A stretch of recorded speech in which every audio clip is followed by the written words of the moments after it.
Hello there, and welcome to another Cats discussion. We don't really do this too often, but I thought we would have a decent discussion. I'm not going to be having a debate, as some people might have liked me to have of like cross-referencing points and throwing stats and statistics and things like that. This is more for me, anyway, more of a thought experiment to find out the reasons why I think the way that I do and why somebody else would think differently, looking at the same case and the same evidence, so to speak. Obviously, I'm the common sense guy, or as most of you already know me, I'm Jason. And I'm with somebody today called the Cult of Ham. I don't want to take any of his positions out of context. So if you wouldn't mind, Cult of Ham, introducing yourself, I would most appreciate that.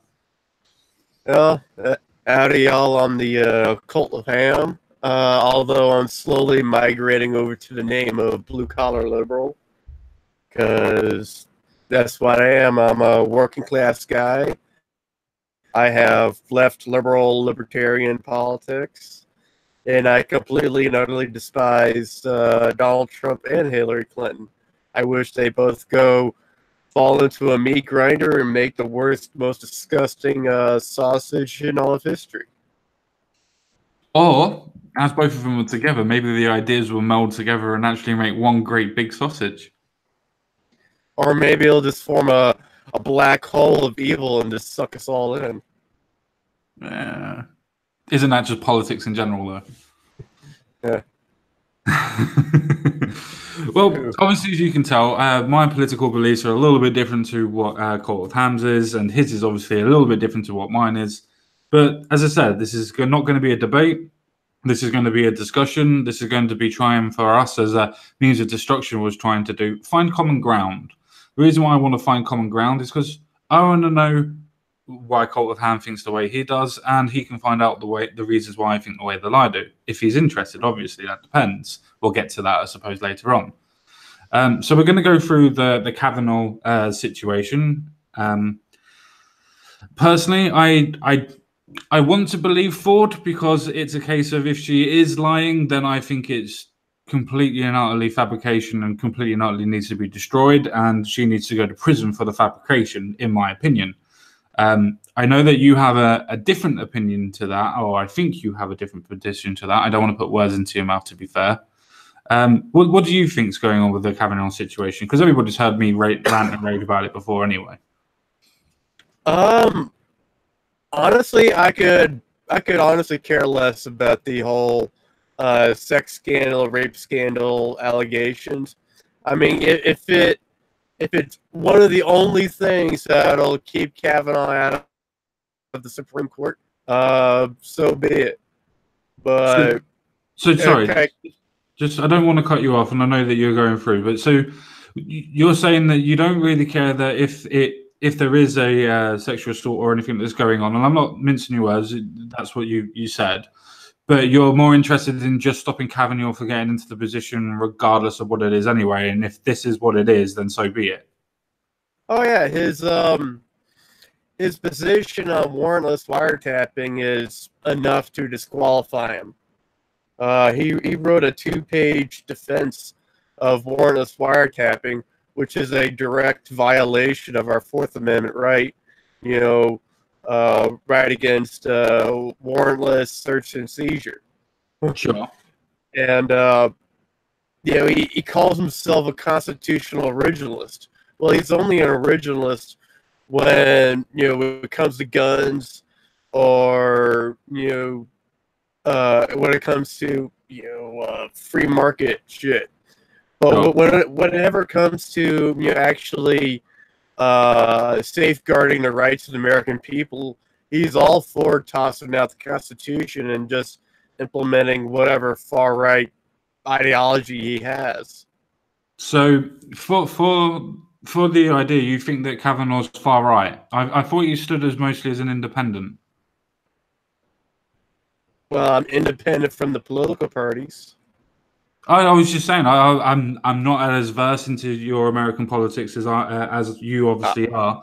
So I just thought that, being the fact that he is independent from the Republican Party, so to speak, I thought that would make him not as far right as the Republican Party. Your policies make you left or right, and his policies make him far right. Okay. The biggest thing that I'm going to harp on is his anti Fourth Amendment position. Wasn't there an actual reasoning why he thought that it was a good idea for him to actually do that, as in the person was considered to be a criminal at the time? He's going to go with the old Bush defense of the Patriot Act. We gotta protect ourselves against the evil terrorists. So we gotta give up our rights to protect our rights. How the fuck does that make sense? Uh, wasn't it a case? I don't want to get into the actual point of that because I want to get into the actual Kavanaugh and the rape allegations and everything else like that to be more specific. But I will get into this bit very, very quickly with you. Wasn't it a case that he actually got that the person who actually wanted the warrant to get him wiretapped and the reason why Kavanaugh actually defended it, wasn't it because that he got a warrant for it? I don't think so. I mean, if it wouldn't be an issue if they had gotten a warrant for wiretapping. But surely, if he hadn't got a warrant for wiretapping, then surely, as you quite rightly pointed out, it's against your Fourth Amendment, which means it breaks constitutional laws, which means all of them would have gone to prison, including Kavanaugh for defending it. Yeah, they should have. Yeah, but doesn't that then follow the logic of actually going to the point of saying that there was a warrant then?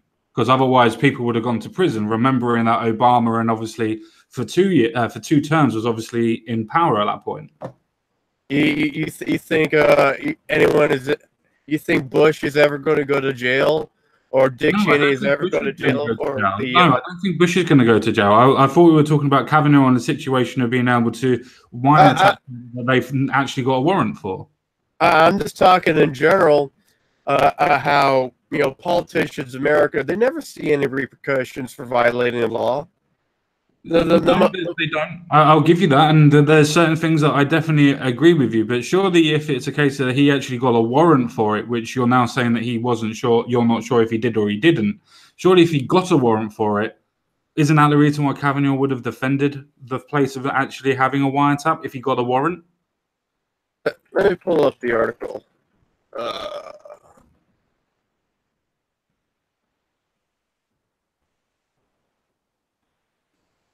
I mean, like I said, I'm actually more interested in getting into the ins and outs of this rape allegation and everything else like that, to be fair with you. But I'm quite willing to be able to go through this point. I'm around about 90% sure that they got a warrant for it, because if they didn't get a warrant for it, then it would have been against the Constitution. And then maybe Bush himself wouldn't have got arrested and put to prison for it, but parts of his government would have done. Apparently there was no case. He was just proposing various forms of surveillance, including warrantless wiretapping. Oh, okay. So no crime actually took place whatsoever then? Warrantless wiretapping is a crime. But if you're proposing it and you can get a warrant for it, that's not a crime, is it not? What's the matter if it's a crime or not? His position is against the Fourth Amendment. No, if you get a warrant for it, it's not against the Fourth Amendment. Except they're getting warrantless wiretapping. They're wiretapping without warrants. You're being very, very semantic, and you're trying to pick up on a point that you think is going to change people's minds of being that he's against the Constitution. The fact is that if you get a warrant, it's then not against the Constitution. It's then not a crime. Except the fucking problem is they don't get a fucking warrant. Fine, but he didn't say that he was advocating for it. There was no crime that was committed because he didn't advocate for them not to use a warrant with the wiretapping. You quite rightly just said that he, Kavanaugh, defended the position of having the idea of maybe using that as a point of surveillance under a warrant. And that shows that he is against the Fourth Amendment in principle. How does it? How does it if you get a warrant as a point of surveillance? Once again, he was advocating for warrantless wiretapping. Warrantless wiretapping. You'll have to explain what he means by that then, please, because I don't have the article in front of me and you do. So please explain what he means by warrantless wiretapping and for what reasons that he's advocating for it. I need to find the actual fucking article on it. I thought you had it. I thought that's what you were citing from. It was another bullshit thing. You mean it was the article that pointed out that he wasn't advocating for a wiretap, he was advocating for what choices of surveillance could be used using a warrant? Trying to find the actual article that has the link to the paper that he wrote. Sure. Rather than going on to that, let's just assume that he's slightly against the Fourth Amendment. Let's agree with this, that maybe he is against the Fourth Amendment. Why does that stop him from being a Supreme Court nomination or even part of the Supreme Court? Because he's fundamentally against our rights. No, he's slightly against the idea of if we give you your preference to begin with, then he's slightly against the idea of using a warrantless surveillance. He's not against the Fourth Amendment itself.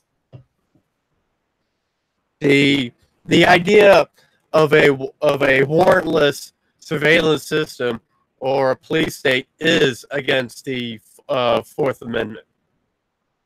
In fact, it's also against the Eighth Amendment, which is has been interpreted as the right to privacy.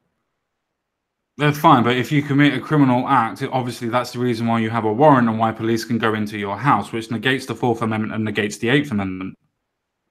Yeah, but they would need a warrant in the first place. Yes, I know. I agree. That's why I said it doesn't go completely against the Fourth and the Eighth Amendment.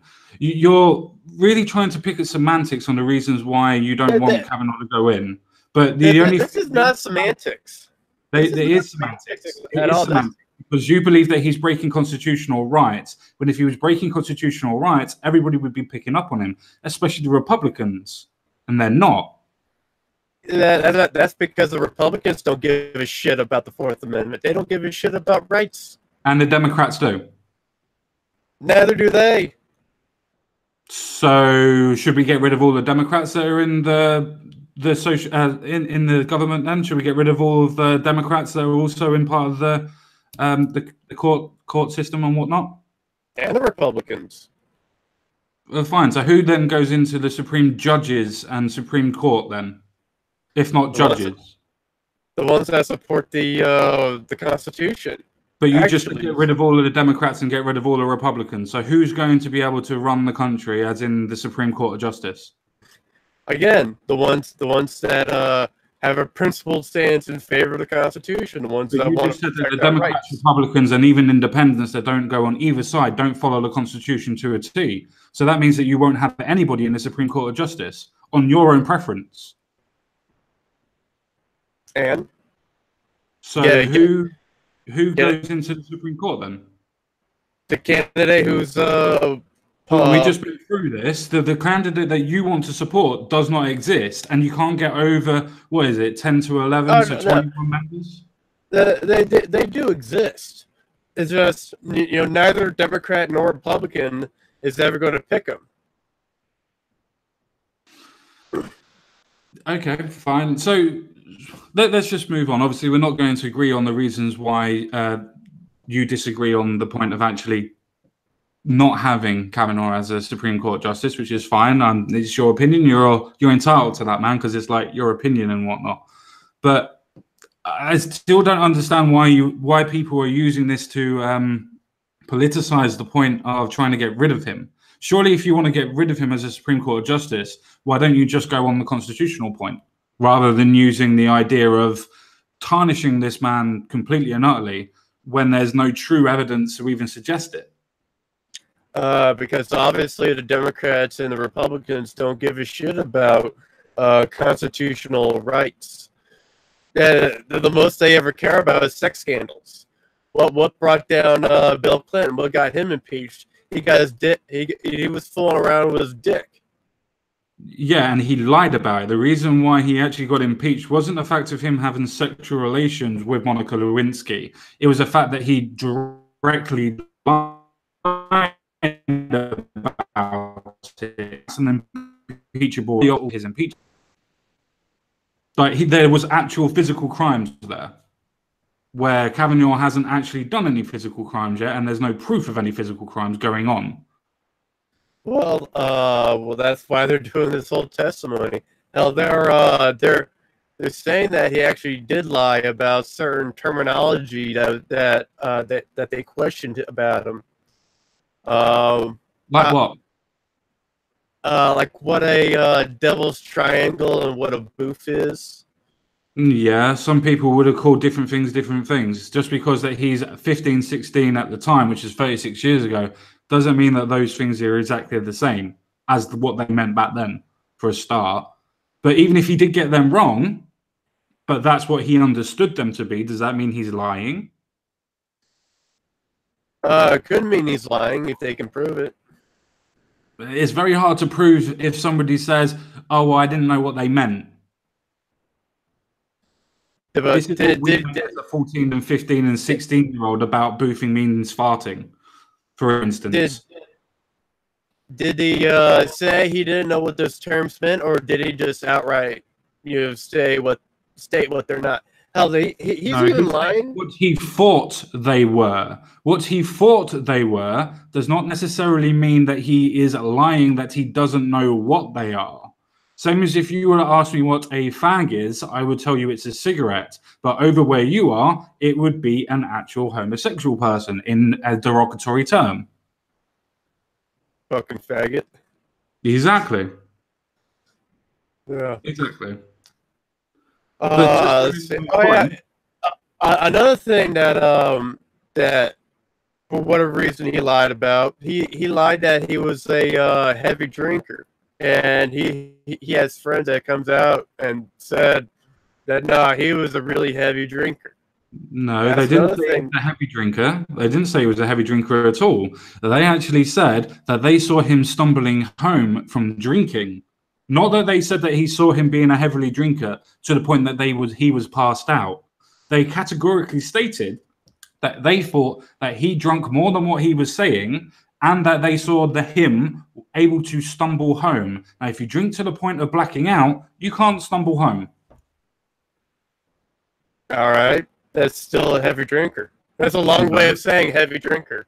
My heavy drinker is completely different to what your heavy drinker is. My heavy drinker could be somebody that has 8 pints. Somebody else's heavy drinker could be somebody that has 20. The definition of heavy drinker is subjective to yourself. Well, if you're drinking to the point where you're stumbling home, that's heavy drinking. Have you never gone out and got drunk? No, I haven't actually.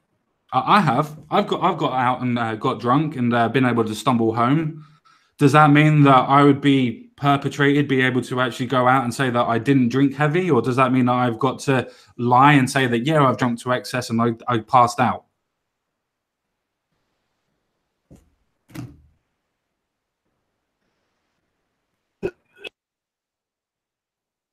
I'm just saying, my friend. I'm just saying that I'm trying to do the discussion, but because we're trying to go point for point, it sounds like we're debating. And I'm not trying to debate with you. I actually want to know what your reasonings are, rather than trying to debate point by point. I think it's interesting that you've picked up on, at the beginning, you said that no, you don't really care about the rape case, or you don't really care about the allegations against him. You just don't like the man, and you just don't think that he should be Supreme Court or in the Supreme Court of Justice. I find that a very telling statement to begin with. But did I care more about his policy than where he stuck his dick? No, nothing to do with that. It's more of a case that you actually are personally against him before you even speak about the actual allegations that have gone against him, because you don't care about the allegations. You just want to stop him from being a Supreme Court member. So in that aspect, you're just saying that we'll use this to be able to stop him from becoming a Supreme Court member.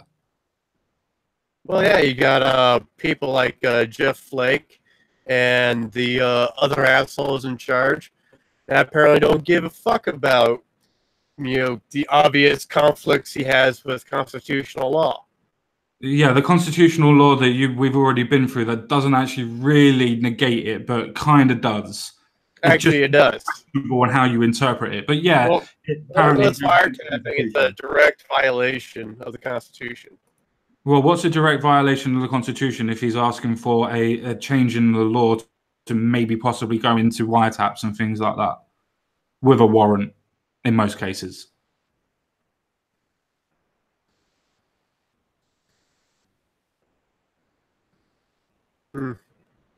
Just saying.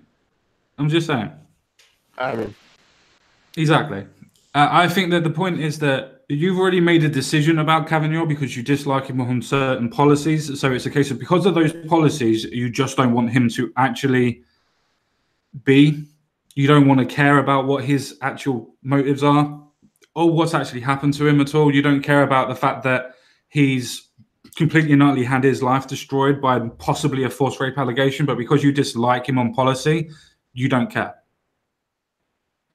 yeah, well, I should give a shit about this guy. He's a piece of shit. In your opinion, because he disbelieves about the Constitution. Say, for instance, that he does. We'll give you that. For instance, for this conversation, he dislikes the Constitution. So what? Does that mean that he should be absolutely ridiculed in court or in a sham court, so to speak, because of that? Is this a sham court? Kinda. It's kind of a public opinion court. I know it's a Senate court. I know it's a Senate hearing, but it's still a case of it's not a justice court. It'd still have to go to an actual court for him to be actually tried and actually imprisoned. I mean, let's remember something that happened a few years ago. Remember when Neil Gorsuch was confirmed as a Supreme Court justice? None of this shit happened. He walked up and walked right into the Supreme Court with hardly a whimper. Well, so why does a right-wing Republican justice, why are the Democrats so against Kavanaugh but not against Neil Gorsuch? Is it because Kavanaugh is such a piece of shit? That they can tolerate Neil Gorsuch?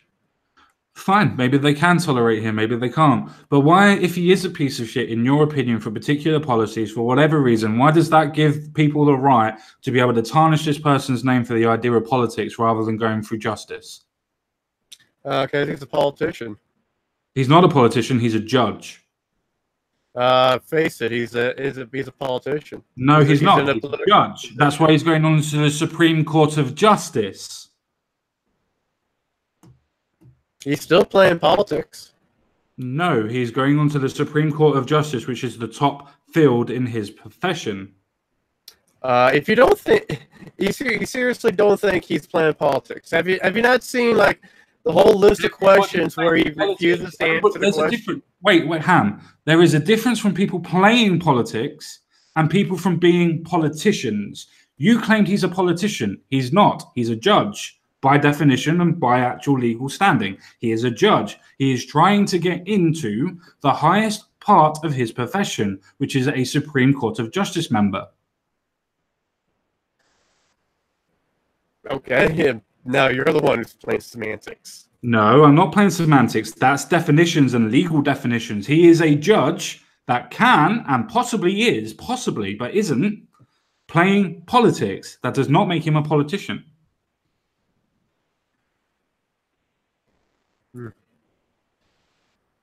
Or does it, in your opinion? What was the question again? Does somebody that is playing politics, regardless of their profession, as in outside of being a politician, how does that make him want to be a politician? So if somebody is a judge and plays a bit of politics, does that make him a politician? Yeah, kind of.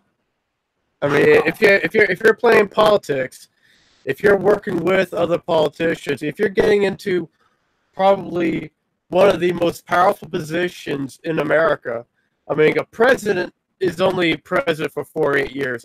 A senator is only a senator for as long as they can get elected. Supreme Court justice, they can influence policy till the day they die. Sure they can, but as a judge, not as a politician. Do you see the difference? They're still playing around with policy. No, they're legally changing policy, which is part of a judge's jurisdiction.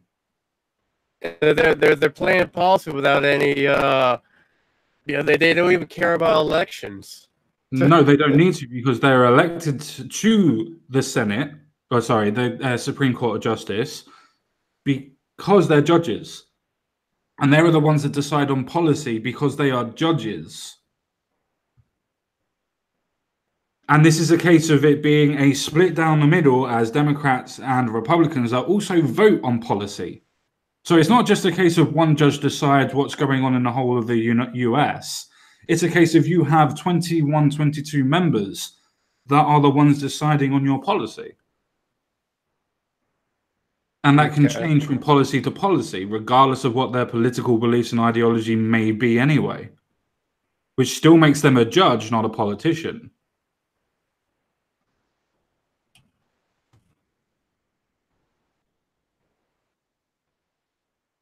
Or do you think that's wrong? Wait, hold on. Oh shit! I think I remember where I had that article on. Yeah, here we go. Sure. Okay, here we go. It's from the Washington Examiner. So I'll throw this down. I'm trying to find this fucking article.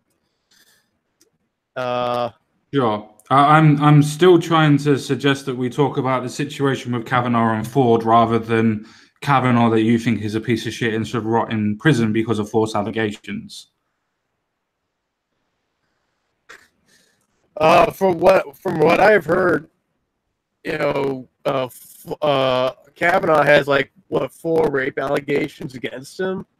Yeah, and 2 of them are false. One of them's caved out, and one of them is literally having their case laughed out of court at this minute in time because she perjured herself.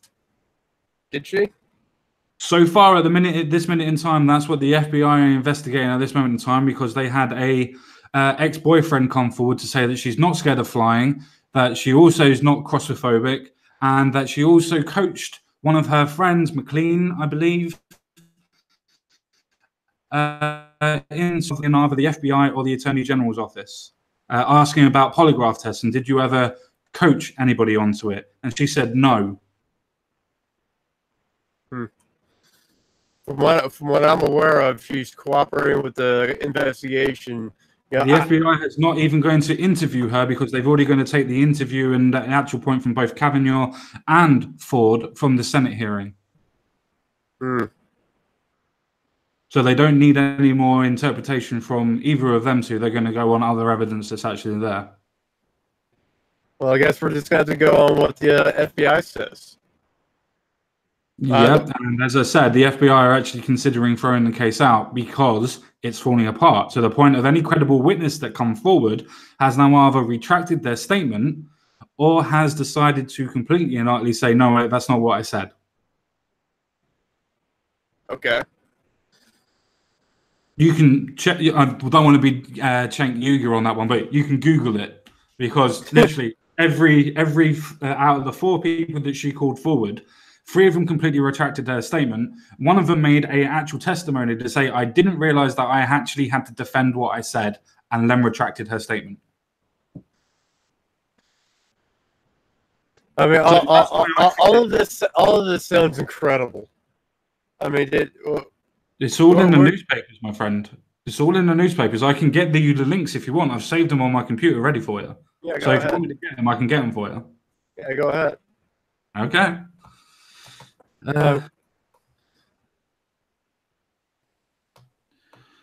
So what one would you want first? Do you want the fact that the boyfriend actually coming forward and completely destroying her, or do you want Casey Beard's lawyers blast FBI's Kavanaugh investigation because the fact that the FBI has sent a letter to him saying that they are not going to ask Ford for an actual investigation? Do you want more than 60 Georgetown prep alumni defending Kavanaugh, saying that all the people that were actually, she says were there, are not there?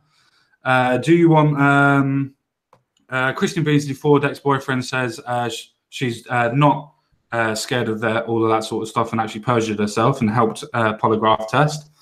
I've got that from the Washington Examiner or from the New York Times. I've also got 2 men claim that sexually assaulted Christine Beasley Ford also was interested in having sexual relations with them after the said event that actually happened in college. So what story would you like first, or what link would you like first?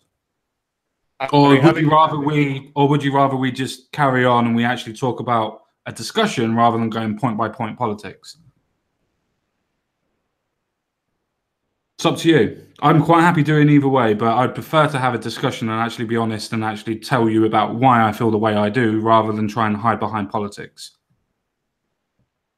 Okay, sure, I guess. I mean, what? Hey, you're cutting out. I said, what would you prefer to do? Would you prefer to have the discussion continued, or would you want me to go these allegations through these newspapers and through these links? I mean, you can go ahead and just link me and we can continue the discussion. Okay, well, I can also link them to you at the end and we can actually carry on rather than me having my brain put into two different places. After all, I'm a man, I can't multitask. So I can either do either or, so it's up to you. Oh my God, you sexist. How dare you associate women with multitasking? I know, I can't help it. I can't help it. But they are the better sex. They are the fairer sex. Have you not seen a perfect cock? I have not, and I don't really choose to either. But should we carry on with the discussion then, or would you like me to go through them? I said like 3 or 4 times to go ahead. What, to go through the stories or to carry on the discussion? Carry on discussion. That's fine. Perfect. Perfect. So for what I was actually trying to get through, is this the idea of actually trying to convict a man to stop him becoming part of the justice system, so to speak? I can't remember what I said it was. A Supreme Court of Justice. Is it a case of stopping him from, in case you actually believe the allegation? You just digitized really bad right there. Okay, no problem. So, suggesting that you believe that because somebody is a shitty person, that you think that Kavanagh is bad, that you should stop him from having a position on the Supreme Court of Justice? Or do you think that this allegation of sexual assault, which, remember, it's not rape, it's a sexual assault, if it is true, do you believe that they should be done because of that, as in justice should be done, or do you think that it should just be done because of the allegations? I mean, it should be denied a nomination for the fact of his policy positions. I mean, his policy positions, but yet he's still been nominated and he still has the chance of being rejected normally by voting on the Democrats and the Republican side. So surely this allegation has nothing to do with the bearing of his actual thoughts. It should be a case of him actually being suitable for the job or not, which would have been voted on the Supreme Court of Justice anyway.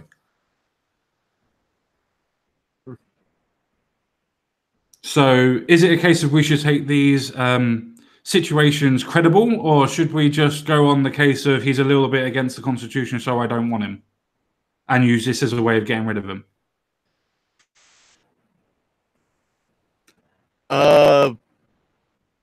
Honestly, I could care less about the damn allegations. If they turn out to be true, fine. If they turn out to be untrue, okay then.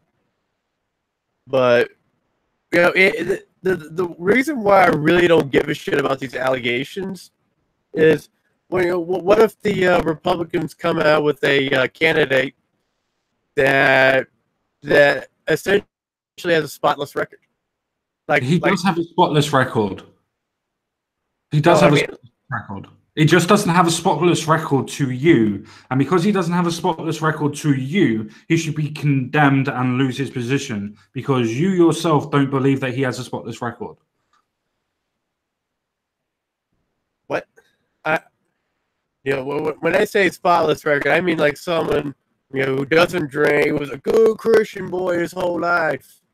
Yeah. He was, for the most part. He was, for the most part, a good Christian lad for the most part. He even said on national television that he didn't lose his virginity until after college. I'm Sorry. But What? you just said that you wanted a Christian. You just said that you wanted a Christian, but yet you laugh at the fact that he is a Christian because he believes not in having sex until he's married. I find that very hypocritical of you, sir. Well, if you didn't interrupt me while I was making that point, if they got a Republican with an absolutely spotless record, with the same odious positions, what are the Democrats ever going to respond with? That's my problem with these allegations. Well, who even says that the Democrats will, no matter what candidate that the Republicans would have put forward, what happens if the Democrats decided that they weren't going to vote for him anyway just because he was a Republican? Your logic does not have any idea of what it's talking about. Because you're trying to say that, oh, well, if he was a perfect candidate, then he would be able to get voted in. It really doesn't seem that it matters. For instance, you yourself have even said that it doesn't matter about the allegation. Can I finish? You've even said that it doesn't matter about the allegations because you dislike him as a person. You dislike his policy. And even when I tell you that, no, he's not, you have the Patriot Act, for instance, that actually kind of lets that happen, which technically, yeah, okay, I can argue with you all day about it. Is it constitutional or not? I can agree with you. It's probably not, but that still is in the actual quality of law, is it not? Is it in violation of the Fourth Amendment? Yes, it is, and it's against the law. Not due to the amendment of the Patriot Act. Yeah, the Patriot Act is a law. It's not an amendment to the actual Constitution. I understand, but it's put as an extra bit that allows them to be able to do that in specific situations. I don't agree with it. Now, let me just premise. I don't agree with the Patriot Act, but some people do. But that doesn't mean that just because of that instance that you should stop somebody from becoming a part of the Supreme Court of Justice just because that they have one ideal that's completely different to yours, which still is actually in the remit of law. Whether you agree with the law or not is a completely different issue. It's still in the remit of law. It's not the law because it's a direct violation of the supreme law. Just told me that the Patriot Act is a law. Yeah, and the Constitution is the supreme law. I understand that, but with the Patriot Act, it allows in certain circumstances where the Constitution can be negated because of incidents towards terrorism and so on and so forth towards the actual USA, the government, and so on and so forth. Do you know what the Supremacy Clause is? Tell me. It makes the Constitution supreme over any federal law.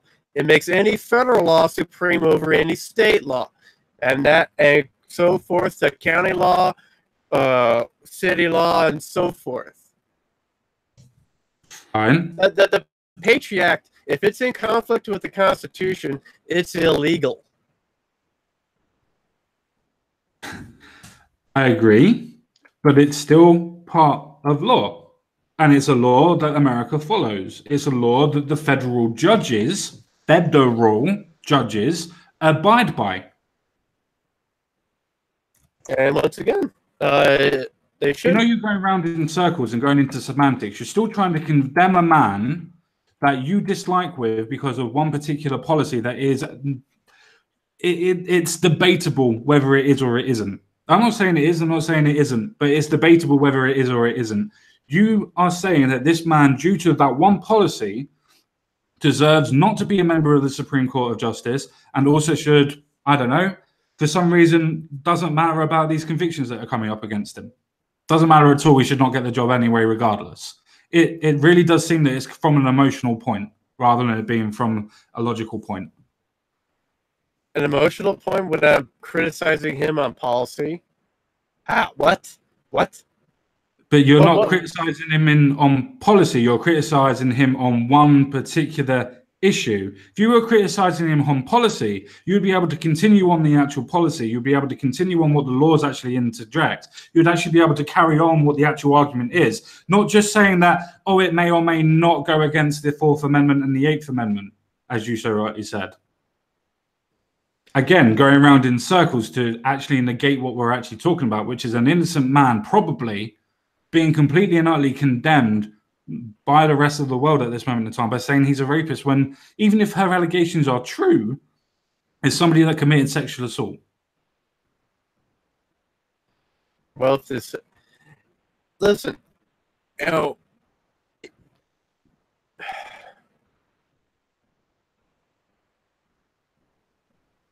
Or correct me if I'm wrong, please.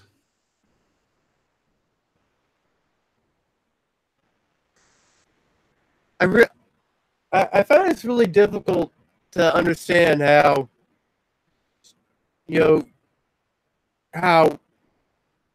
him being against the Fourth Amendment is like minor, or it's not enough. The Fourth Amendment, there is a Patriot Act in place, which means whether you agree with the law or not, whether you think it's not a law or not, it's a case of by law at this moment in time, it's allowed. It's allowed because it's a semantical argument, because at this moment in time, it's allowed under the Patriot Act. Whether you agree with the act or not is irrelevant. It's a fact that it is allowed. The fact is, it's not allowed under the Constitution.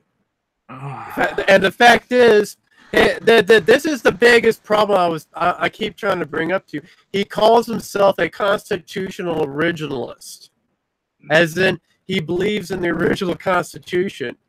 So if he was consistent, he would be against NSA warrantless wiretapping. But he's not.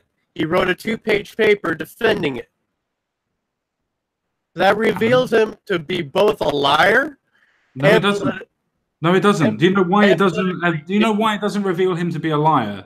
Because even if he says that he's an original constitutionalist, it still says, and he can still have an opinion of different points in the Constitution. And if there is already a Patriot Act that's already put into place that also helps him in his position to make his position more credible, then he's not actually going against any law.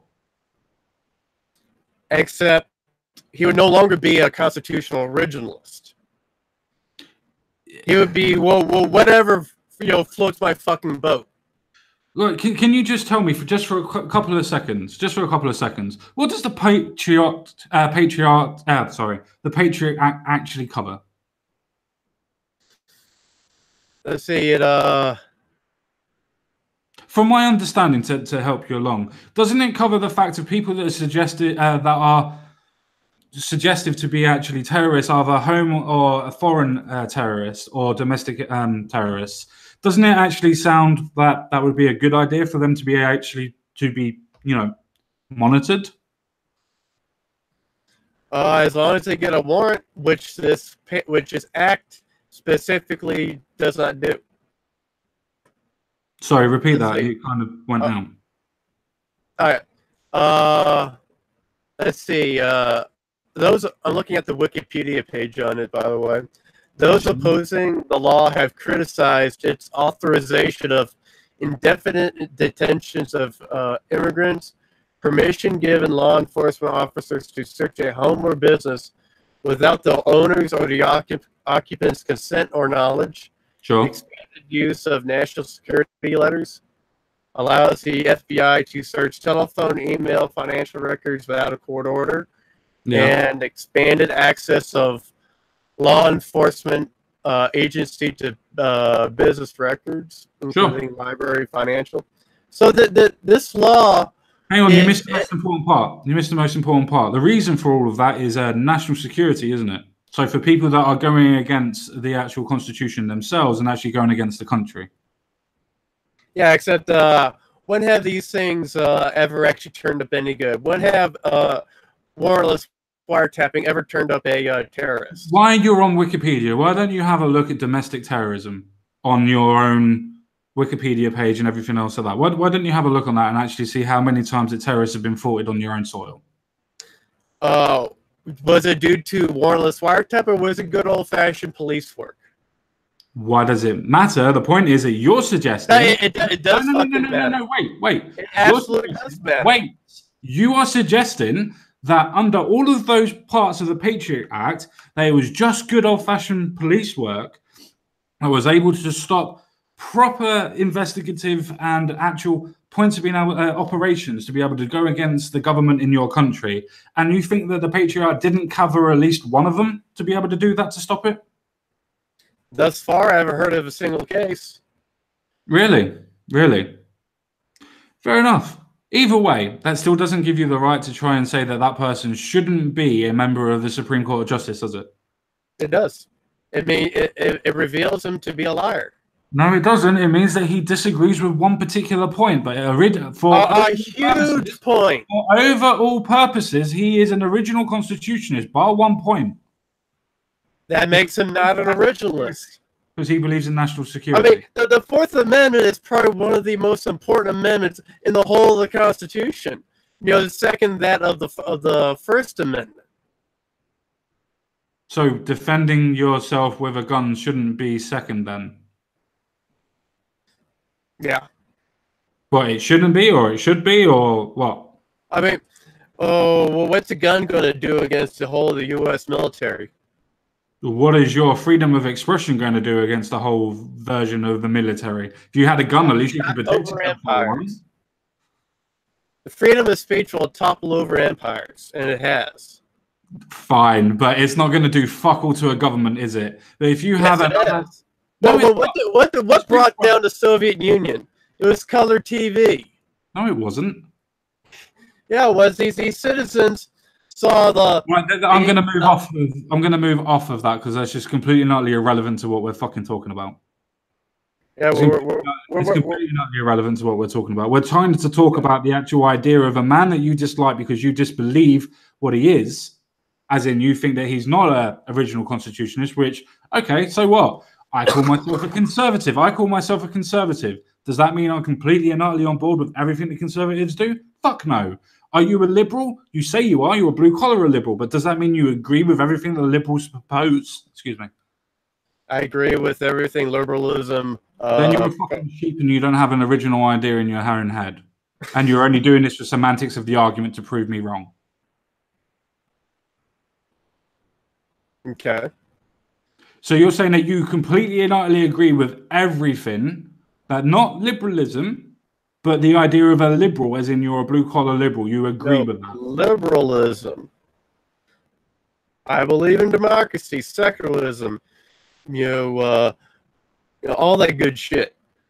So smaller governments, you believe that we should be able to have police, you believe that we should be able to have all the stuff that liberalism actually proposes then? Everything. I agree with the general principles. Oh, you agree with the general premise. So original statement was the fact that you agree completely and utterly with everything that liberalism comes up with. So you don't agree with everything that liberalism proposes. What? No. You said that you agree with generally everything that it does, which means that you have the general principles of liberalism. Principles. That's fine. That doesn't cover everything. I asked you, do you believe in everything? You said, no, I believe in the general principles. Okay. What's wrong with refining my statement? Do you see the difference in language? Yeah, I go from not so accurate to more accurate. Okay. No, you go from I completely believe in everything to I generally believe in the principles. Which means that you differ on some of them or you want some of them to change slightly. Surprising that, isn't it, that you would have a different opinion to somebody else? All right. But that's the point. There's somebody saying that I'm an original constitutionalist, but I kind of disagree with this part of it. Or I disagree with this part, but there is a law that's already put in place that I kind of agree with. And the problem, again, is this is a huge part of the Constitution. This is, in fact, one of the most important parts of the Constitution. But you're still hung up on that point of the Constitution. I will give you the premise that maybe he doesn't agree with it. Maybe it's a bad idea. But that doesn't stop other people that also agree with the Patriot Act, which, believe it or not, was actually voted in by a lot of Democrats as well. It's the case of they all should lose their jobs as well, should they not?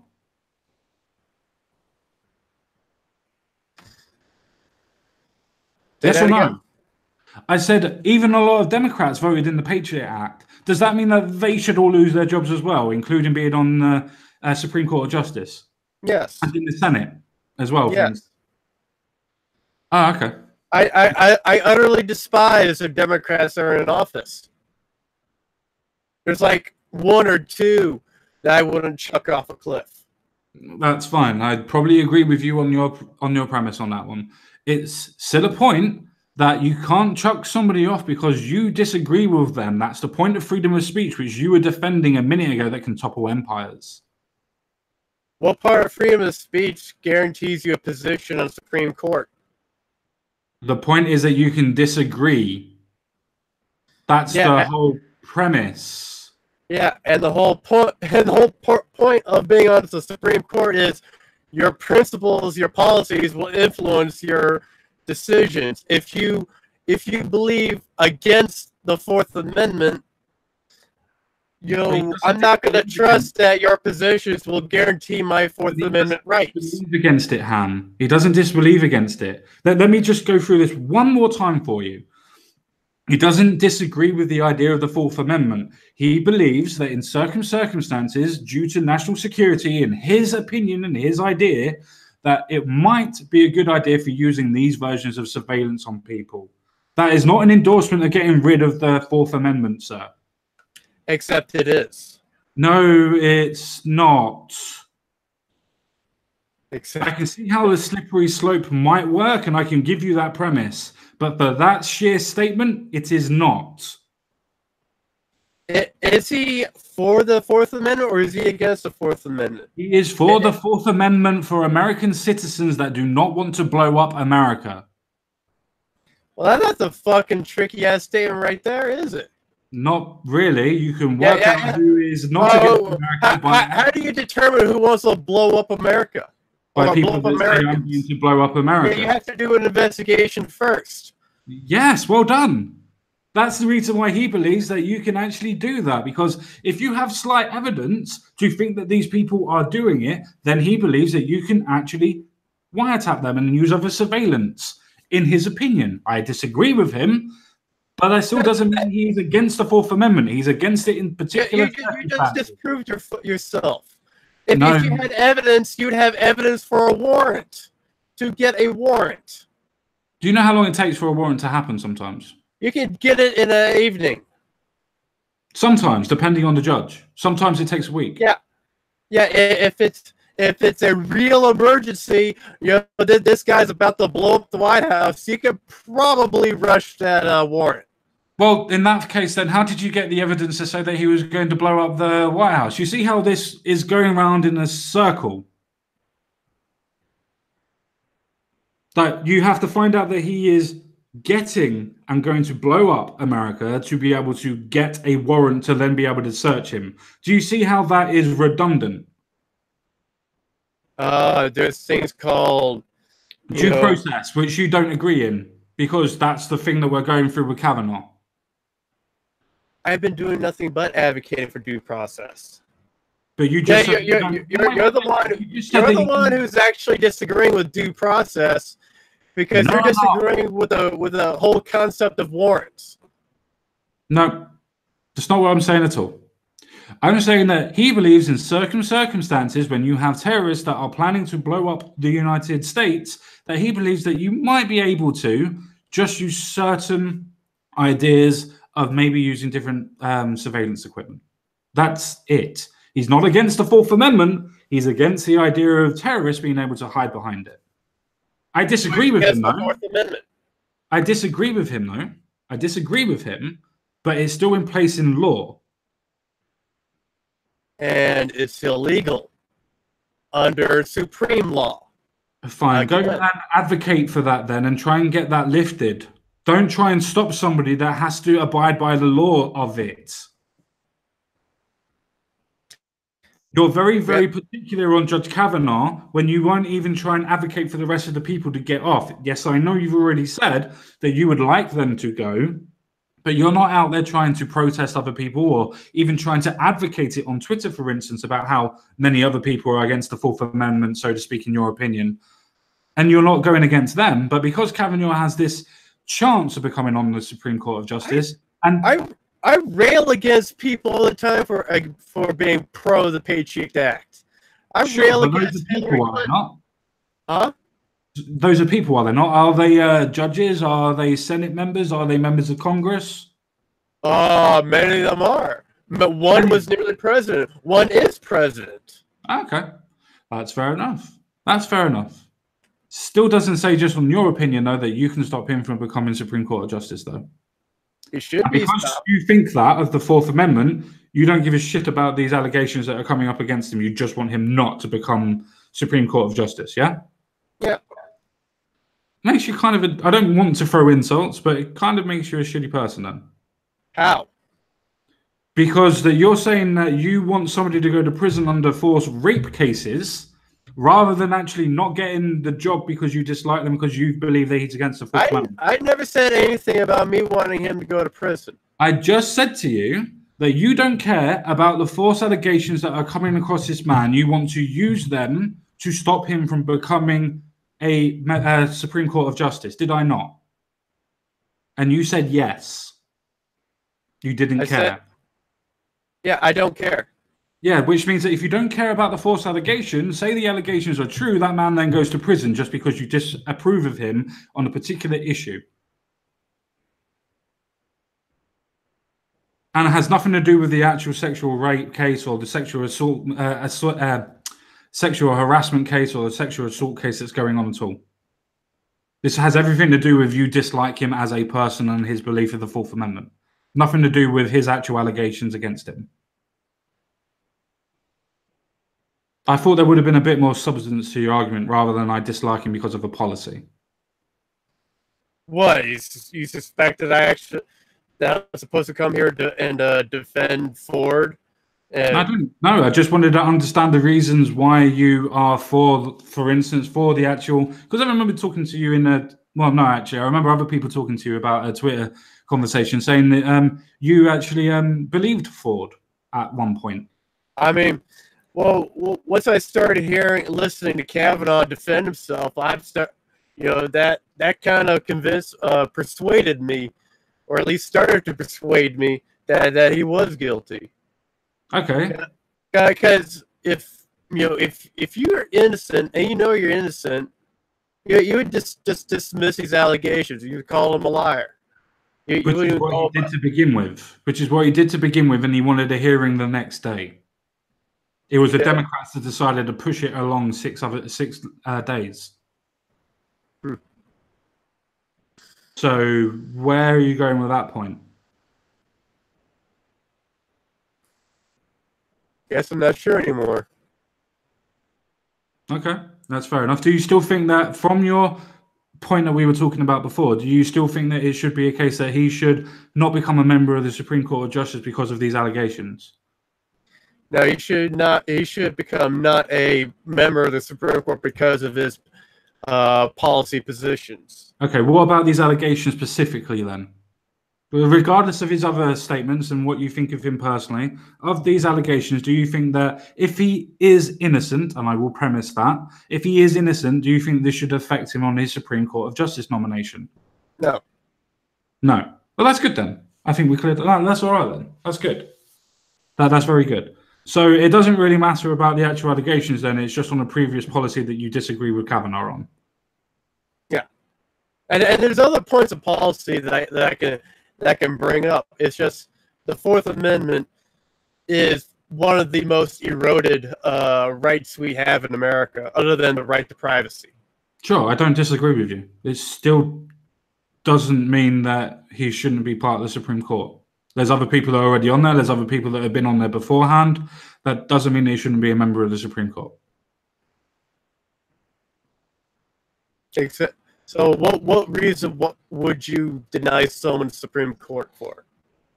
Criminal points. Otherwise, criminal allegations. The reason why criminal allegations is because that he's a judge. He's already doing judicial points. He's already taking on those cases.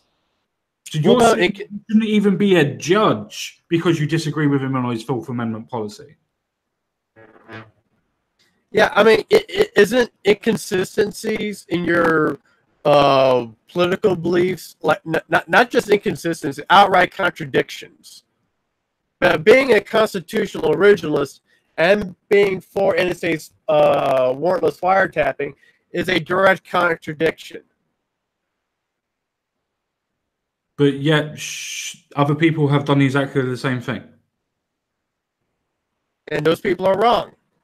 I agree with you that they're wrong, but that doesn't mean that they shouldn't be part of the shouldn't be a member of the Supreme Court of Justice. He is already a judge. He already adjudicates over them types of causes. For your logic, he shouldn't be a judge. Well, maybe he shouldn't be, but he sure as hell shouldn't be a judge over in the most powerful court in America. Why? There's other people that believe exactly the same as him. Not saying that they're right either. I'm just saying there's other people that believe exactly the same as him. Once again, is consistency in your in a judge's political beliefs important? And again, I tell you that he is still consistent. I told you that he still believes in the Fourth Amendment. He believes that for certain people that it shouldn't be there, as in people that are trying to blow up America. So he doesn't believe in the Fourth Amendment. I agree with you that it's wrong. No, it's part of the Patriot Act. That's why it's there. And it's a direct violation of the Fourth Amendment. We've been over this. You're going over the same point. Yeah, and I can't over the same points. We've been over. You don't seem to understand. I do understand. The point is, though, it's still law.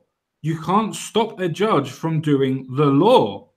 If you want the law to change, petition for the actual Patriot Act to be abolished. I do. So you write petitions and set petitions up then? I participate in discussions on them. I didn't say participate. I said petition. Sorry if I wasn't clear when I spoke, but I said petition. Well, I guess not yet. I do vote for people who are, pro Fourth Amendment. No, fine. That's good on you. I would have done as well, to be honest with you. I would do as well. As I said, I don't disagree with you. No, if I could, I would do. If I could, I would do. But the thing is, I still think that he is a good nomination. Just because that he's a little bit different on your point of view for the Fourth Amendment doesn't mean that he should be condemned because of it. And you're condemning him because you disagree with him on that policy. And then you're actually going all the way through and saying you didn't care about the allegations.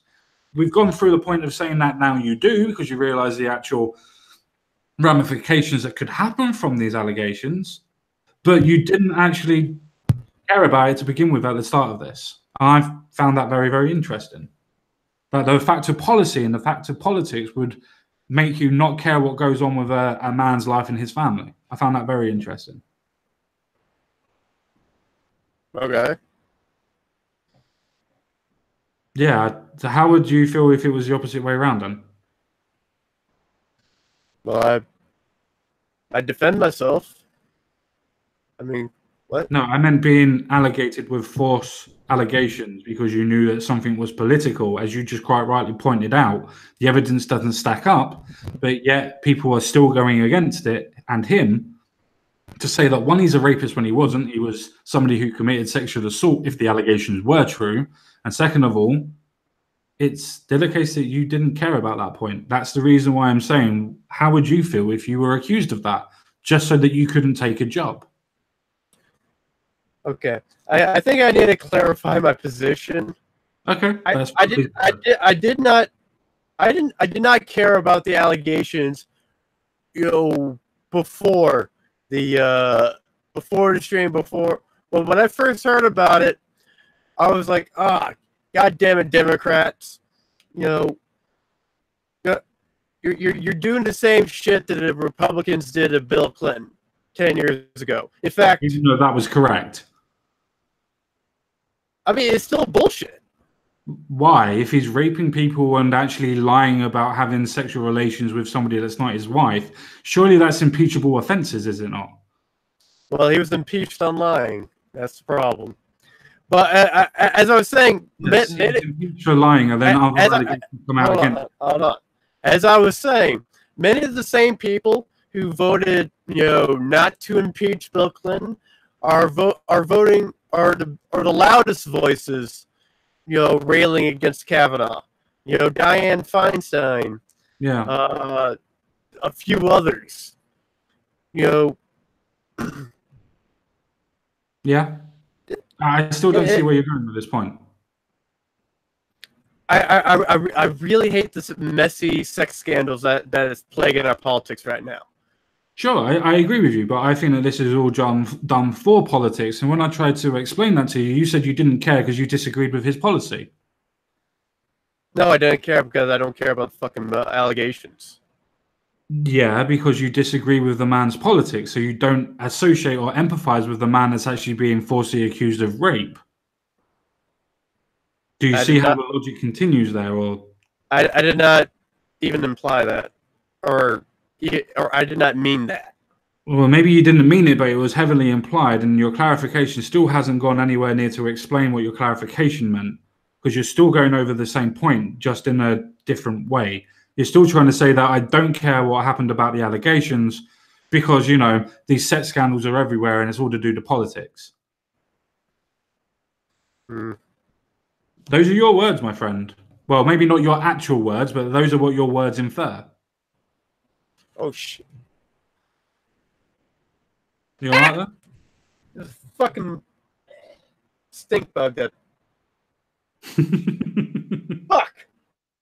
I hate living in the goddamn woods. No worries. Do you want to leave it there, or do you want to carry on, or what do you want to do, sir? I think we've pretty much beaten this horse to the ground. Pretty much so, yeah. I Do you mean, want to ask me any questions at all? Why I think the way that I do, or? I mean, why do you think? I I'm trying to figure out a way to phrase this because it kind of confuses me. Like, why do you think it's all right that that a man with an obviously huge contradiction in his philosophy, why that's okay, or how that's not a huge contradiction? As I said to you, I don't see it as a contradiction because he specifies. He's not saying that all citizens should be under the Patriot Act. He's saying that people that are planning or are presumed to actually go against the nation and to terrorize the nation are the ones that should be under the Patriot Act. Now, I don't agree with it necessarily, but it's law, and he has every right to say what he thinks and what he feels about it. Except, well, where do you stop? When you consider people being a threat against a nation. Well, that's the reason why they give specific examples. You stick to those examples. Now, if the examples start to creep into modern day life and modern day people are going to be affected by it, then by all rights, I agree that it should be abolished. And I completely agree with you, it should be abolished. But it's still an actual idea that it can and should be used at this moment in time to spy on people that they consider to be terrorists. Except they're not spying on people who are terrorists. They're spying on people. They're spying on people in relationships. There's been stories about. Oh God, they had a phrase for it, but where they would spy on ex-girlfriends or people that they're interested in. They would do shit like that. God, what was that term that they were using? It's a.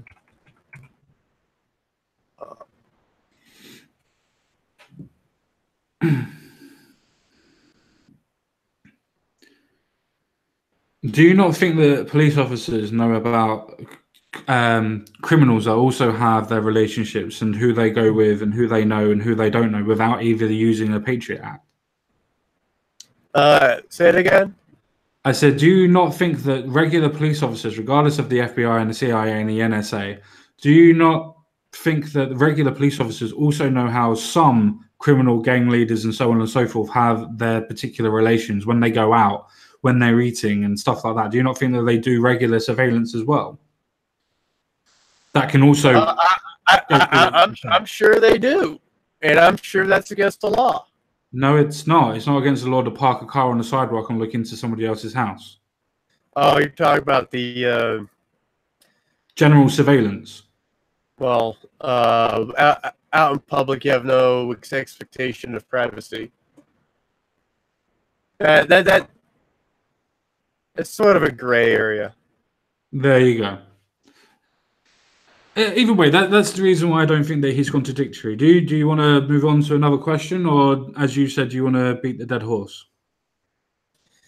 Let's find an actual horse and beat it to death. Okay, let's go. I don't know. Any other topics? It's up to you, sir. I've said all that I wanted to say. I've gone through what I wanted to do. I'm more than happy to go through anything you want to. Or if you want to get off, then I'm more than happy to get off as well. You did mention something about guns earlier. Sure.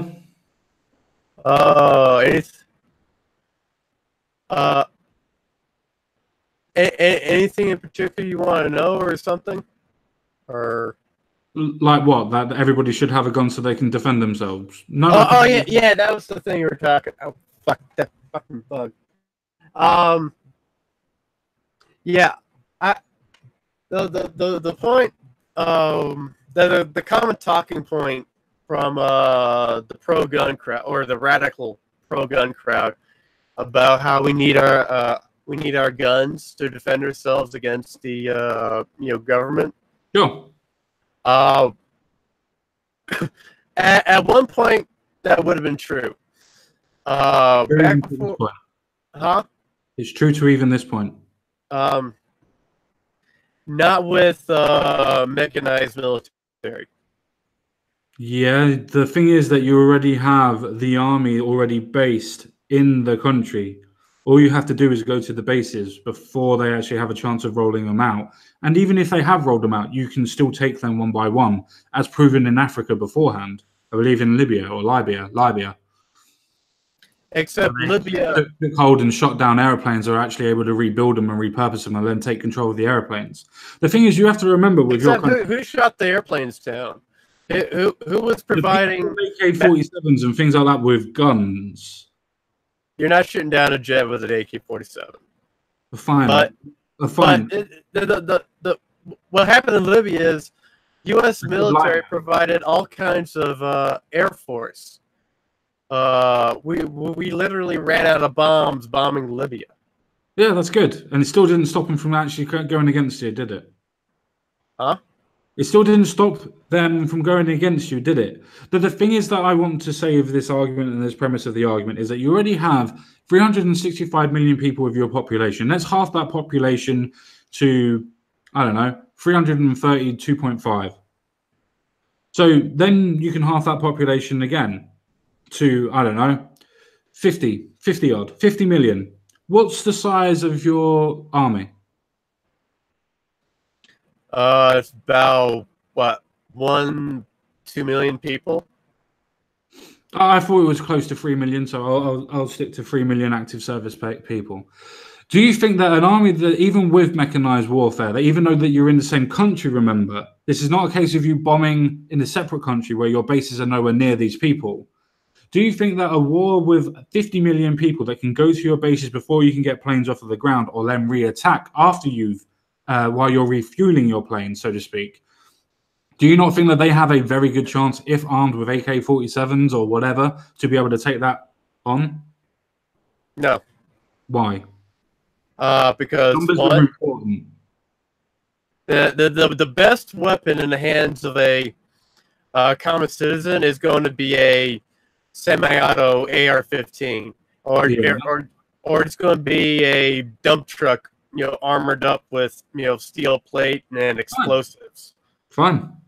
An M1 Abrams tank is it'd be able to take out a said dump truck. Of course it would. Would it be able to take on 100 people that are running from it from each side to try and get into it to throw a grenade into the top of it?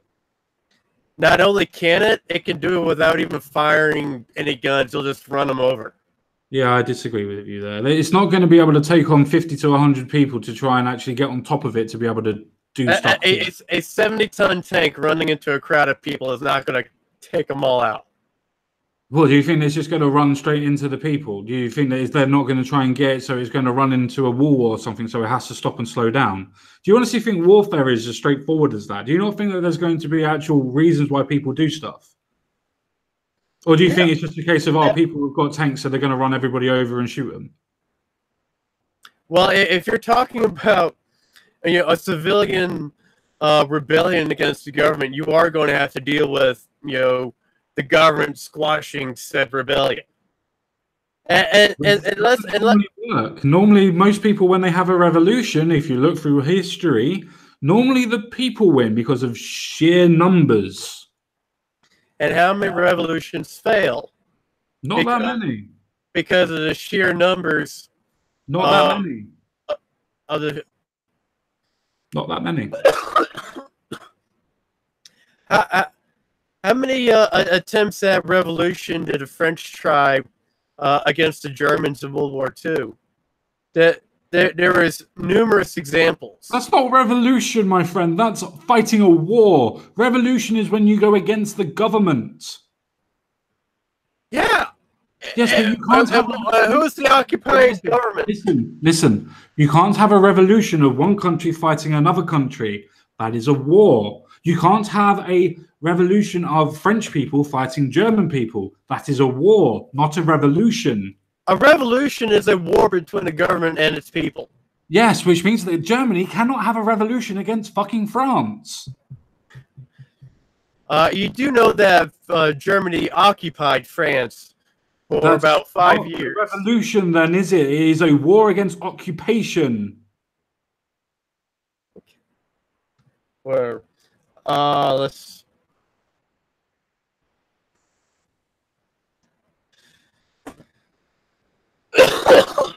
Well, the Conundrum makes an extremely great point in the chat. He says, oh my God, Ham doesn't realize that the Vietnam War had an advanced military during that time, but not the Viet Cong, and was kicking our ass with guerrilla warfare tactics, the same as America did during the Civil War against England. I added the extra bit about England. Well, America had French help during the Revolutionary War. And so they had Dutch help as well, but that's not the real point, is it? But, revolution. But here's the thing. The problem with the Vietnam War, we were a foreign power trying to occupy, another land. We were literally fighting. We weren't quashing a rebellion. We were trying to stop an ideology from taking over. We're trying to stop the spread of communism, which utterly failed. Now what are you talking about? I'm talking about the Vietnam War. The Viet Cong. The Vietnam War was not us squashing a rebellion. The Vietnam War was. No. Conundrum's point was the fact of a very low-grade military taking on an advanced military and being able to not necessarily win, but was able to hold their own against them, and in fact caused one of the biggest massacres in U.S. history at that time. That's because the Viet Cong. Well, they had AK-47s. Oh my God! They can't take on a tank. Oh my God! They won with AK-47s. That's amazing. They were also fighting in the jungle, which is extremely bad terrain for a tank. You mean territory and where the actual battle takes place actually matters? I didn't realize that. Okay, how many cities in the United States takes place totally in the forest? How much of tanks can you drive through Chicago down the small alleyways? How many tanks can you go down into Seattle? How many tanks can you take down Washington? Quite a few. Not that many. Probably too wide. Yeah, probably too wide, and they wouldn't be able to turn around. Where people would be able to go around the alleyways to block off the actual tanks, right? So they would be able to get into the tanks because they wouldn't be able to go forward and reverse. It's not hard to take on a tank. It just takes a lot of people. Except that's why they have Bradley fighting vehicles specifically designed to go into urban areas. The Abrams tank, the Abrams. I mean, you can keep going on and on. The military has a solution.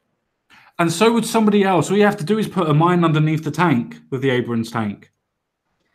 Yeah, except you have to get the mine under the tank.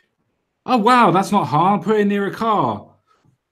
Put it as you're running away from something. Put it down on the ground. It's not hard. People would be able to come up with ingenious ways of doing it. You're trying to suggest that people wouldn't be able to do that. Yeah, well, what you're talking about is the majority of a civilian population rising up in I'm talking revolt about against. 50 million people, which is a quarter of your population. It's far more than you would ever expect to see. How many people own guns in your country? Irrelevant. Why is it I, irrelevant? Isn't it I mean, perfectly relevant to what the question actually is? look at the voter turnout during even the presidential election. It barely reaches 50%. American No, people I'm do not not even give a talking shit about about 50%. politics. I'm not even talking about 50%. And if a government is being oppressive to the people, do you not think the people will be forced to make a decision? After all, isn't that how revolutions happen? And Okay, why is it and irrelevant to when us? Why is it and, irrelevant to ask how many guns? Sorry, how many gun owners are in America? Because I know there's 650 million guns in America that are accounted for. So, how many people actually own guns already? there's actually only 650 million guns worldwide owned by civilians. We have about 101 guns per 100 people here in America. But the point is the So reason that why. means that there's over 300 million guns in your country, then. Yeah, how many people own multiple guns? I own 4 guns. Wow, big deal. That means you can give them to people that don't own a gun. That's not hard to work out, is it, mate? Except 2 of them are 22s and one is broken. And Well, the you'd other. have to be able to fix it then, wouldn't you? It's not hard, my friend. That Oh means my you could god. arm 4 people. That means instead of you being one person, you're 4 people. Yeah. Going against a U.S. soldier armed with battle armor with a Ruger 10/22, you might as well just stick that up under your chin and pull a trigger. No, and good luck. That's what you should do then, and let the real men start fighting. As I was saying, Exactly. the reason why I brought up the voter turnout is American people are apathetic, apathetic as fuck. Why? That's why the establishment in America has been able to stay in control for so damn long. American people don't care about politics. They'll just It's about politics. We're not talking about they'll politics. We're talking about a government oppressing its people so much that people are ready to start a revolution. You only need 10% of a population to decide that it's going to overthrow the government for it to happen. and when is Americans going to do that? Whenever I mean, down to. the wealth disparity in America is worse. Oh my God, the wealth disparity does not count if there is a revolution. There is no law. The wealth disparity in America is far worse than it was in France under its revolution. The wealth disparity, the top 25% own 75% of the wealth in France.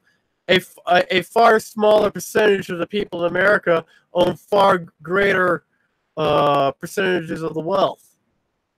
I mean, like 6 people owns more wealth than the bottom half of the country.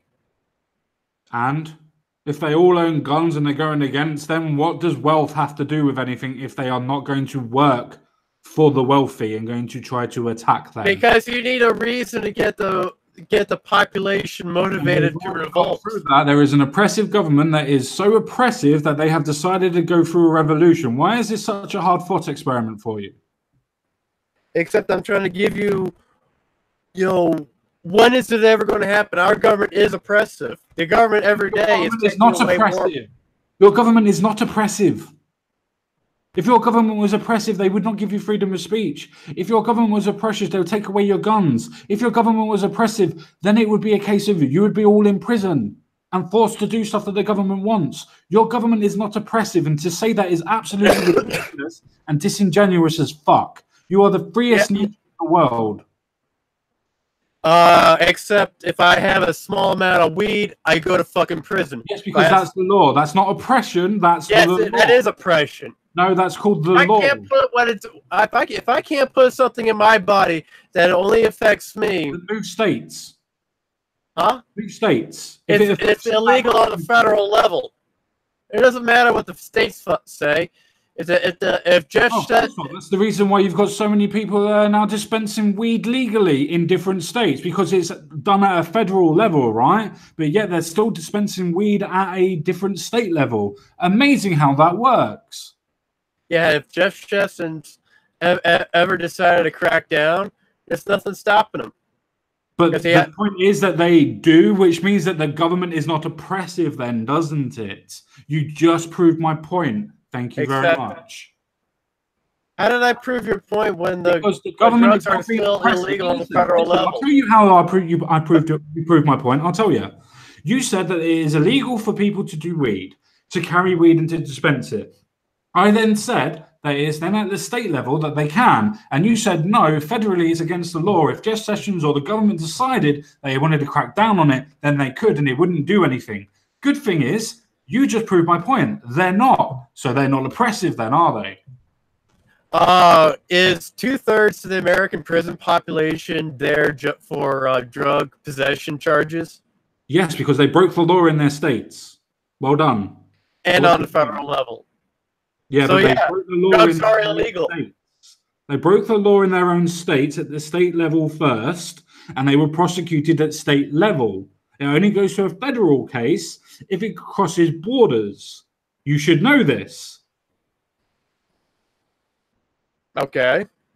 And so you just the states are still the ones in control, yes, not the federal point at that point. Okay. So how is this even affecting the oppressiveness of a government, especially your government? Because I can't put something in my body. Then move states.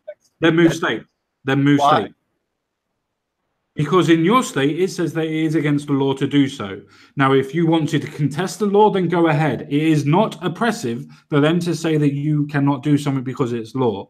Move across to a different state, and you can do whatever the fuck you want. It's not oppressive if it's against the law. Wow. Yeah, you didn't get me on a gotcha. It's against the law. Where's the gotcha? They think that they think that it hurts and have some medical knowledge to say that it affects the brain, and they think that they are doing a service to the rest of the population. I disagree, but that's what they think, and that's why the law is in place. That's not a got you. That's a case of the law in that state says that it is against the law for you to do this. If you don't want it to be against the law, move states. Except what? Except there is alcohol and tobacco are demonstrably more harmful to your health than marijuana. You're really going down this argument. Yeah. You're trying to prove an oppressive government. You can't do it with these points. You're not trying to prove that weed is good. You're not trying to prove that alcohol and tobacco are bad. You're trying to prove that the government is oppressive. Yeah. Yeah, they're telling me what I can and can't do with my body. Then move states. Why?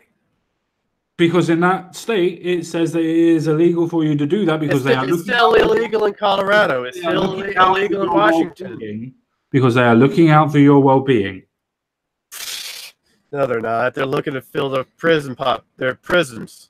Wow. Do you not think that they would make more money on taxing weed than actually imprisoning people? Considering that prisons are private in America rather than being run at a federal level. The prisons wouldn't make money if drugs were legal. Yes, but the prisons are private. Well, most of them, not all of them, because I don't want to do the hashtag not all thing. But most of them are privately owned. How does the government make money? The prisons make money. The private prisons make money. And then they tax them on it, yes. So do you not think that they make more money taxing the weed rather than actually taxing the prisons? Oh my God. Do you not know how the prison industry lobbies the politicians? Yes, I do. Okay. I do understand. So now you understand why you're my question. You're deflecting. You're not answering my question. Do you not think that with the taxation that the actual prisons give to your federal government, and remembering what you just said about the lobbying that the prisons also give to the government, still compels in comparison to all the people that would smoke weed, and for it to be taxable for every usage would dwarf the amount of money that prisons make very easily. Well, the prison industry is obviously more. These politicians that decide our policy are obviously more influenced by the prison industry rather than the. No, there's a better idea, isn't there? The fact is that people have a stigma towards weed. So even if you were to provide medical evidence to say that it actually helps in certain aspects, like Parkinson's, for instance, then most politicians, because of being brought up in a particular era where the stigma of weed is bad, will always believe that weed is bad regardless of the information put in front of them. The point is, you have to change the legislation for it to then be legal. To change legislation, you have to convince the people you elect to be in charge. That's not an oppressive government.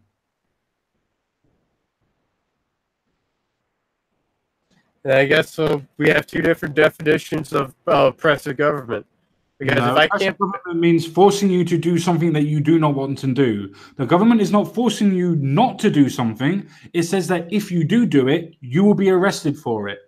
Slight difference. I think you just did a semantical difference again. No, it's not a semantical difference. That is a perfect difference. One is saying that you cannot do something. The other one is saying that if you do it, you will be punished. Yeah, therefore you can't do it. No, you can do it. You just get punished for it. If an oppressive government was in power, they would just stop you from doing it. And how do they stop you from doing that? They punish you. Enforce the law that you elect people to actually do. They do, and do they not enforce the law? Do they Yes, not? they enforce the law generally quite well most of the time. Not always, but most of the time they enforce the law quite well. If you want to change the law, change the legislation. Change the legislation, change the people in charge. Not hard. That's not a sign of an oppressive government, because you can change the people that are in charge, which means you can change policy. Hence why in different states it is actually legal for you to carry around different pots of weed and whatnot. And in some states it's not, because the legislators have been changed. Sometimes. Generally, yeah. I'll give you that. Sometimes, yeah. But it still proves your point that the government itself is still not oppressive, because it still gives leeways when the laws have been changed by legislators. They are only enforcing the law. Change the law, change the actual legislators. Then it's not against the law for you to do that.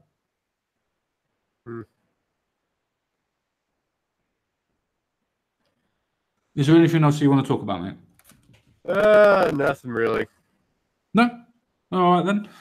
Do you want to plug your channel or plug your Twitter or anything else like that at all? Nah, I got nothing. I do intend on making videos. The first one I'm going to do is, a rant against the Electoral College. Sure. And how disastrous of a system it is. It's the best system in the world, but I'm not going to debate you on it because there's no fucking point and I can't be asked. A straight democracy. It's absolutely horrible and it's mob rule. I'm talking about just electing a president. Yeah, that's direct rule, direct democracy, which is mob rule. It's sheer numbers of people that vote for it. Yeah, that's all it is. It's not giving you an equal voice. In your electoral college, it gives equal power to the smaller states compared to the big states that have massive amounts of numbers.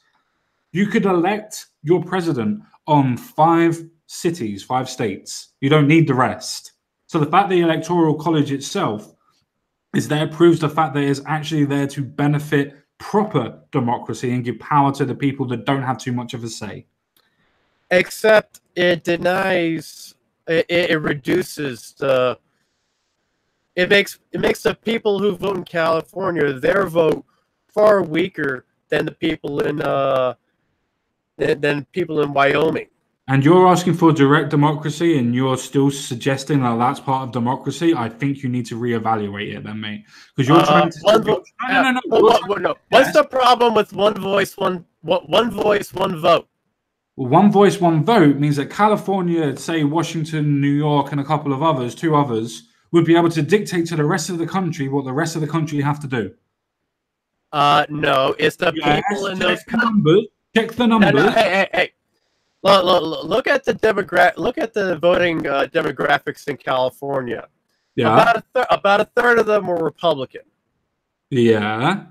And what was that number? About 12 million people. Right, fine. How many people then on top of that were Californians that voted Democrat? Remember, you just said it was a third. About 2/3. So, whoa. If we get rid of electoral college, there will be no states. There will be only the population of the United States of America. And then guess what? Then you'll have federal law all over the place, which means that you won't have separate states that will be able to grant you individualistic freedoms, which means that everything will be controlled by the federal government. I thought you were against that. What? I thought you were against the federal government controlling everything. I thought you would much prefer to be able to control your states at a local level. I am against states' rights. But you just said that if you get rid of the electoral college, there's no need for states, which means there won't be anything run at state. No. Well, when you're considering how the president gets elected, there will be no states. There'll be only the continuous population of the United States of America. Which means that they will vote Democrat every time. But then again, I suppose that's what you want. No, it won't be a Democrat. In fact, it'll probably weaken the grip on power the Democrats hold. No, if it was to take away the electoral college, then it would be a case of Donald Trump wouldn't be in power. You know this. You know that Hillary Clinton would have won by 7 million votes, which means the electoral college... 7 million? Oh, whatever, 2, 3 million, whatever the fuck it is. 3 million. Yeah, 2, 3 million, whatever the fuck it is.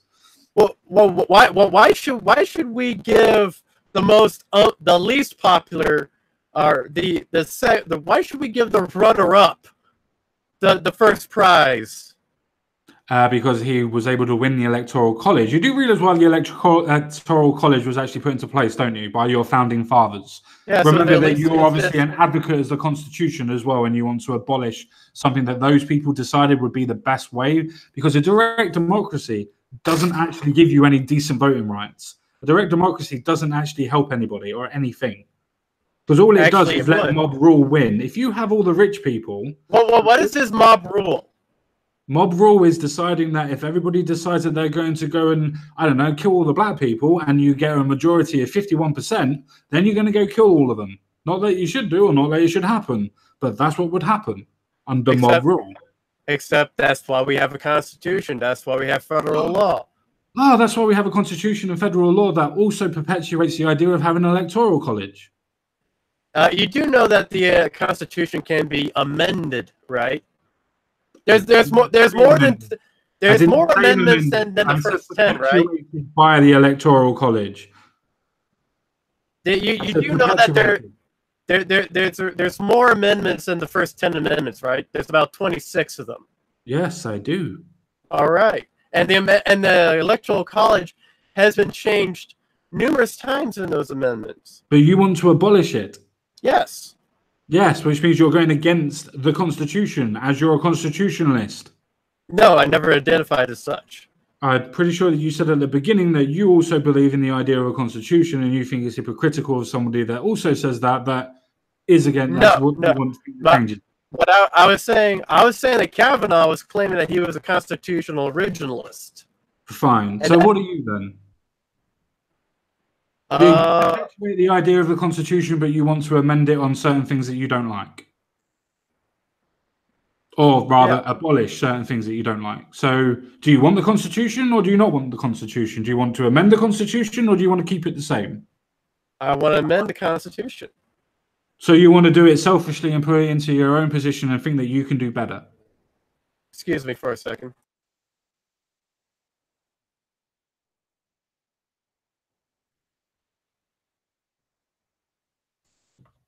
How's everybody doing in the chat anyway?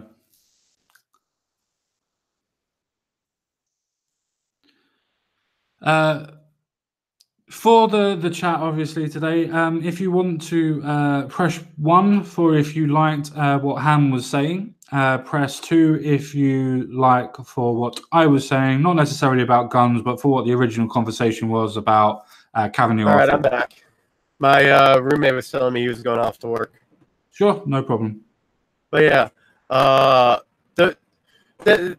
there's numerous problems with the electoral college. That's why I want to get rid of it. It's not just, it'll represent what the people actually want. It'll actually give Republicans who live in New York and California a representation. It'll give Democrats or liberals in Texas and Alabama representation, because under the system we have now, their voices are silenced. Of course they are. That's why the Electoral College in itself doesn't do anything. You're advocating for something that already exists, as in one vote, one voice in your country. Except, let me finish. If we got rid of Electoral College, suddenly conservative or right-wing votes in California matter. Suddenly left or liberal votes in Texas matter. That will encourage greater voter turnout. That will encourage people on both sides of the aisle to go out and vote, because it doesn't matter where you live now. You just got to go out and vote. Really? All that does is incite more people that are in the bigger cities that are more liberal to vote more. That's it. That's all you're doing. You're advocating for more Democrats to be able to have more power, rather than it being how your founding fathers decided it should. How does a democracy prevent people in a rural area? You're not a democracy. You're a constitutional republic. You want a constitution, stick to the constitutional republic. You are not a democracy. I'll ask again. How does a democracy prevent people in a rural area from voting? It doesn't. It exactly just means that people exactly. So your point is absolutely wrong. No, you've made a redundant point. People vote in your rural areas as well, but if they're too far, they won't bother voting. Your point is irrelevant. What point is that? Oh, your rural areas vote. Because you made the point that it'll just encourage little people who live in urban areas to go out and vote, as if it had no effect on the rural areas. No, because rural areas will decide whether they're going to vote regardless, because of how far the voting points are. The thing is, with what you're suggesting, is that if you look at all of the big cities, majoritively are more liberalized cities than anywhere else in the country. That's the reason why Hillary Clinton won the public vote and not the electoral vote. It more sounds that you want to abolish the electoral vote, college rather, because Donald Trump won and Hillary Clinton lost. Or maybe I want to have the voice of the people accurately represented equally. But all it is that if more people were spread out and not in more liberal areas as what they are in metropolitan areas, because it's more commonly known that more people in more cosmopolitan areas would generally vote more liberally. It's the whole point of an electoral college is to make sure that the small amount of states, as in the 5 big states, do not control what the rest of the country want to do. That's the reason the electoral college is there. Why do states deserve a voice? Why do people deserve a voice? Why do people deserve a voice if you're going to go down that? Because it's we the people. So it's we the states that are in the people. It's us the people that are in the states. So the states get a voice, an equal share of the voice. Why does 300,000 people or 500,000 people in Wyoming deserve an equal voice to 36 million people in California? But they don't get an exact. Do they? They don't get it exact. I think Wyoming is something like 5 or 6 on the points. And I think, what was the thing that you actually mentioned? California, doesn't that get something like 13? If you're talking about electoral votes, yes. Wyoming gets like 3 votes. Yeah. Because otherwise it would have 1 vote. It gets 2 votes because of its senators. Oh, so it gets elected by its senators, and the electoral points are done by the senators. Yeah, no. The electoral votes are determined by how many representatives you have plus the 2 senators you have. That automatically gives people in lower populated states a greater voice. Exactly. Shouldn't that be better? No, because it's telling people But in you're saying that California. people that are poor don't deserve to have an equal foot and an equal say with people that are in a bigger city. What? You're saying that people in Wyoming don't deserve to have the same amount of voice as somebody that's in California. Remember, it's done I'm by actually advocating for that. you are because they generally vote for Republicans, but generally most big states will have metropolis will vote liberal. You know this. You've seen the map. You see how it goes. Okay. And what's wrong with accurately representing the will of the people? But that's the reason why you have an electoral college. To what? To subvert the will of the people? No, to make sure that everybody has an equal voice and equal population. Because if you have a rural place, Except it doesn't. Listen. If you have little people, small people in Wyoming that are farmers that have different issues to what a big city like California would have, you would have that the actual state would have more the same power as that other state because they have different issues. That is why your electoral college is more democratic and gives more power to the people than what a direct democracy ever would. Except it doesn't, because in five times, why doesn't it do that? Why doesn't it do times in U.S. history, the electoral college picked a president that the will of the people did not vote for? And that's the reason why it is there, because the numbers of people that vote in particular states are different to what other rural areas would want. It's to make sure that the elite don't vote in the elite, and it's for the people that don't vote in other people. It's not hard to work out, mate. That's the reason why you do it state by state, not by person. Again, how can you have a democratic system? You're not democratic.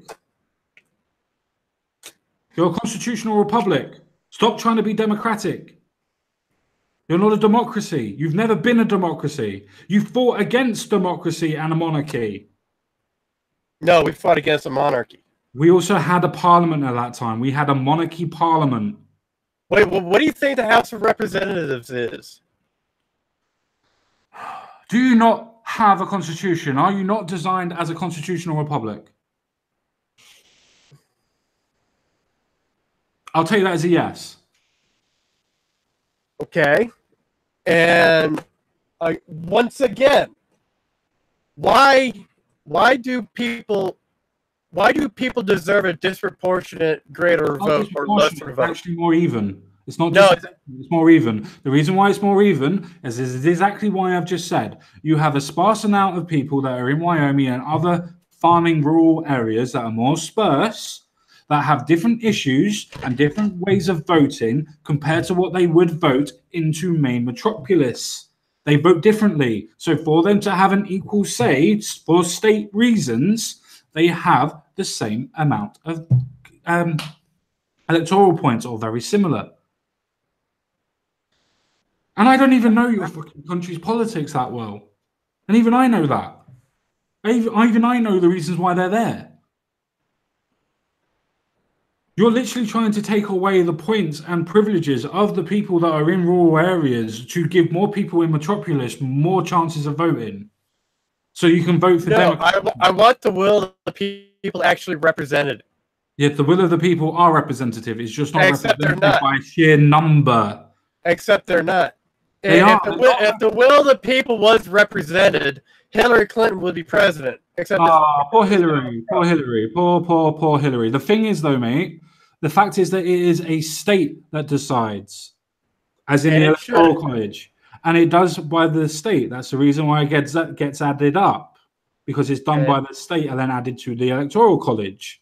Because it gets one like that. It's okay for you when Hillary Clinton, when Obama won twice on the electoral college, wasn't it? It's only 5 times in history that it's ever been wrong.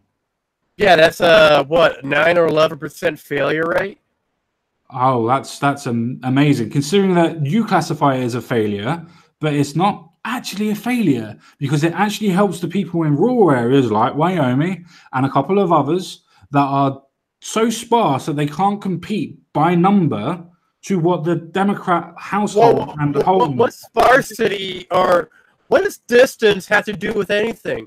It means that the state itself doesn't hold enough people to be able to compete with the sheer amount of people. There are in a straight democracy. There are no states. There is no state. One. It's not a nice place, mate. Go move to one. It's not nice. When you're calculating the votes for the president, there are no states in a straight democracy. There is only the 300 million people that live in the United States, and of those who voted. Yeah, and they voted in states as well. It's only done by how many. Do you realize the electoral college is only by how many? It's not done by how many people were voted in there. It's done by what wins. So if Democrats win by 1, then they win the full amount of seats. If the Republicans win by 1, they win all the seats. You do know that, don't you? Yeah, and that's a problem. No, it's not a problem. That means that half the population, shut the fuck up, and they might not even vote. Half the population told to shut up. That's how democracy works, you imbecile.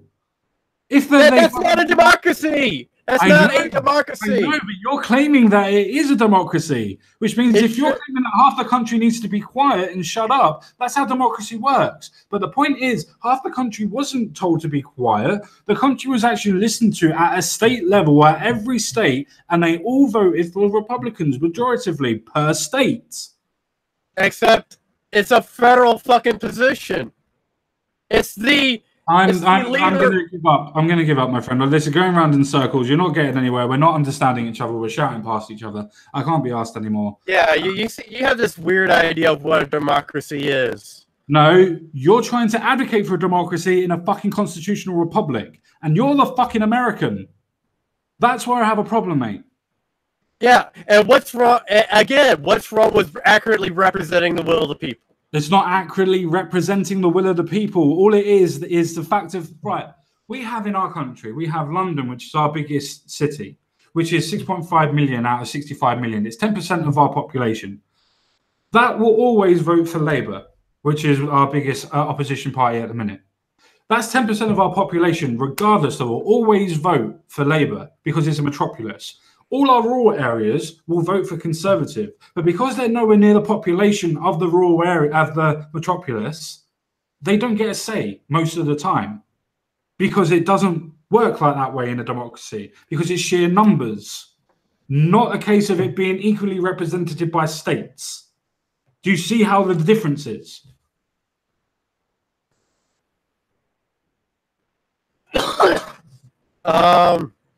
No, I don't see how. That's fine. That's why I'm going to leave that. I'm just going to leave that where it is. It's a conversation that I cannot be asked with, and that's fine. Yeah, because you're wrong. Yeah, it's because I'm wrong, mate. It's because I'm wrong. It's definitely because I'm wrong. With that being said, guys, thank you very much for taking the time to listen to this video. Thank you very much for taking the time to listen to this stream. Cheers. Thank you very much, and thank you very much to my guest, Cult of Ham. See you all again real soon. Bye-bye for now.